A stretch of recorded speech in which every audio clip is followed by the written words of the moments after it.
I'm gonna have to take my seatbelt off for this.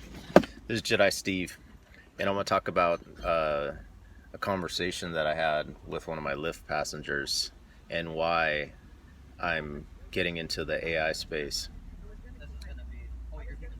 And the reason why I'm coming in, not because I know a lot about artificial intelligence, because I want to bring compassion and humility into it, because I see compassion and humility are the best of humanity.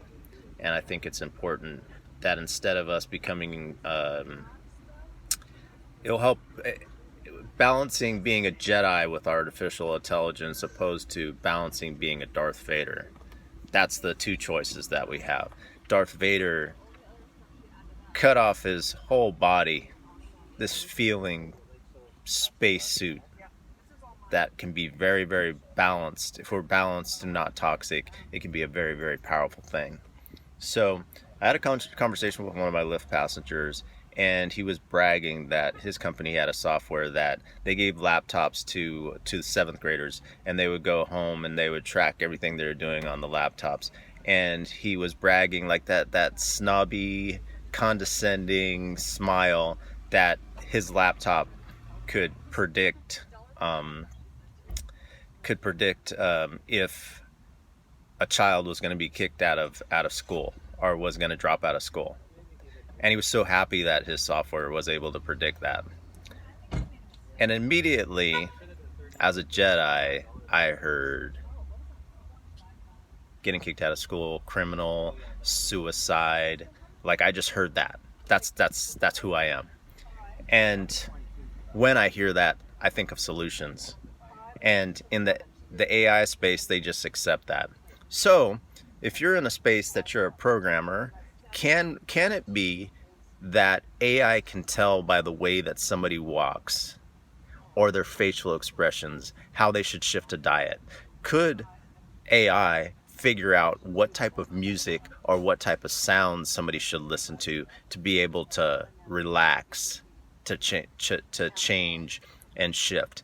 Can AI figure out if people aren't, because I grew up privileged, and a support system is very, very powerful. Can AI figure out that somebody doesn't have the proper support system because they may have one parent at home?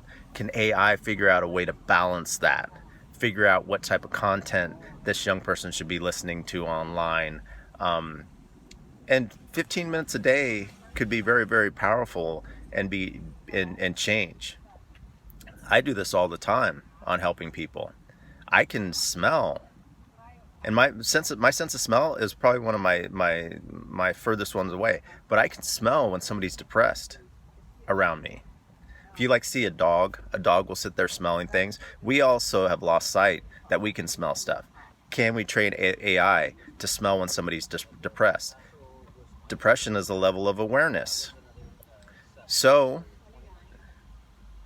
how could there be a course to be more introspective? Okay, why am I depressed?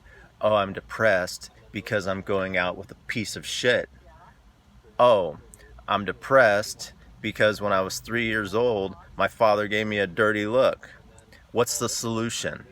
Listen to some I am affirmations. Learn yoga. Many different things to go. Change your diet. What's the situation? I think this stuff is very simple, and I think that AI could be at the forefront of this, so we can spend time with what's good, what does AI do good, and what do humans do good. Because the programming, I see a lot of these programmers are trying to make us stormtroopers. I see a lot of these programs are trying to make us Darth Vaders. And I just want the compassionate component, because it's so powerful. Because what are we going to do with all these displaced workers? I'm covered. I don't have to worry for me personally. I'm worrying for myself and people I love and people that I don't even know. And I know that I'm just one person. And I know that I'm even inspiring more people. And I know that I want to put these questions and these challenges in the hands of more and more people, more of the right people, without negotiating who I am. So, AI, Jedi or Darth Vader?